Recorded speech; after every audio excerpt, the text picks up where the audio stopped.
চুক্তি না হওয়া পর্যন্ত আবারও ইরানের সঙ্গে যুদ্ধবিরতির মেয়াদ বাড়ানোর ঘোষণা দিয়েছেন মার্কিন প্রেসিডেন্ট ডোনাল্ড ট্রাম্প।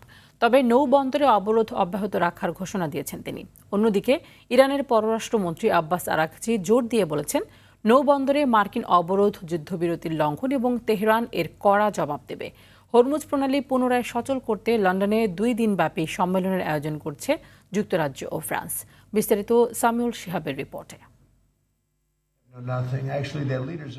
যুদ্ধবিরতির মেয়াদ শেষ হওয়ার কিছুক্ষণ আগে আবারও এর মেয়াদ বাড়ানোর ঘোষণা দেন মার্কিন প্রেসিডেন্ট ডোনাল্ড ট্রাম্প।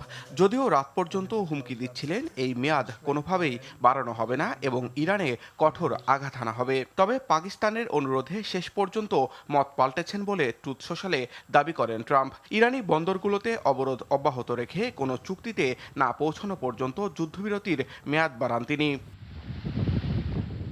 এই ঘোষণার পর তাকে ধন্যবাদ জানান পাকিস্তানের প্রধানমন্ত্রী শেহবাজ শরীফ। একই সঙ্গে এই যুদ্ধবিরতির মেয়াদ বাড়ানোকে স্বাগত জানান জাতিসংঘ মহাসচিব অ্যান্তোনিও গুতেরেস।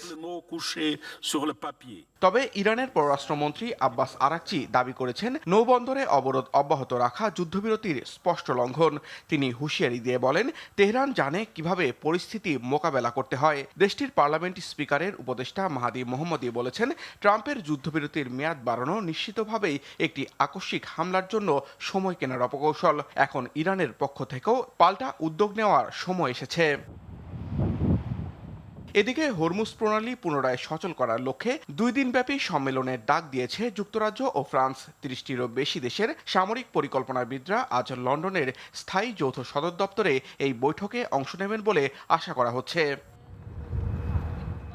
আরেকদিকে ইসরায়েলের সঙ্গে ইউরোপীয় ইউনিয়নের চুক্তি বাতিলে সরব হচ্ছে ইউরোপের দেশগুলো। লেবাননে ইসরায়েলের কর্মকাণ্ডকে অগ্রহণযোগ্য উল্লেখ করে ইউকে চুক্তি স্থগিতের অনুরোধ করেছে স্পেন ও বেলজিয়াম। সামিউল শিহাব, RTV।